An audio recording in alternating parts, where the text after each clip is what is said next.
اللہ اکبر. حسین کے لبوں کو چومتے تھے پیغمبر. آج یزید تخت پر بیٹھ کر حسین کے لبوں کی بے حرمتی کر رہا ہے.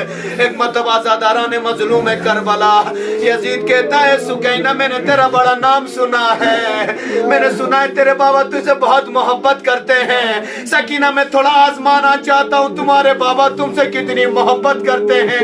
سکینہ چھوٹی ہے, ننھی ہے. ایک مرتبہ پھوپھی اماں سے کہتی ہے اماں تمام لوگ میری طرف دیکھ رہے ہیں, اماں میں گھبرا جا رہی ہوں, کیا کروں. ایک مرتبہ یزید کہتا ہے سکینہ اگر تمہارے بابا تمہیں پسند کرتے تھے, تمہیں چاہتے تھے, سکینہ تم اپنے بابا کو آواز دو. اگر بابا تمہارے پاس آئے میں سمجھ لوں گا سکینہ تمہارے بابا تم سے محبت کرتے تھے. اللہ اکبر. جیسے ہی باپ اور بیٹی کے امتحان شروع ہوا ہے, جناب سکینہ نے جلے ہوئے دامن کو آگے بڑھایا. کہے بابا میں تیری دکھیا سکینہ ہوں, بابا بابا میری گود میں آ جائے, بابا میرا امتحان لیا جا رہا ہے. ارے 10 سے سر حسین بلند ہوا, سکینہ کی گود میں آیا, سکینہ نے سینے سے لگایا. کہے بابا ارے میرے چہرے کی طرف دیکھیے بابا, بابا سکینہ کو تماچے مارے گئے. بابا میرے کانوں کی طرف دیکھیے, بابا میرے گوشوارے چھینے گئے. بابا میرے سر پہ چادر نہیں, بابا زینب کے سر پہ چادر نہیں, بابا پھوپھی اماں پر تازیانے برسائے گئے. بابا میرے بھائی امام زین العابدین کے ہاتھوں کو باندھا گیا. ارے پیڑوں میں بیڑیاں باندھی گئی, ارے گلے میں کانٹا ٹوکا رہ گیا. اے بابا آپ کی شہادت کے بعد ہم سب کو ایک رسی میں ہمارے گلوں کو باندھا گیا. اے بابا میں روتی بلکتی یہاں پہنچی ہوں, بابا مجھے اپنے پاس بلا لو. بابا میں یتیم ہو گئی, بے سہارا ہوں.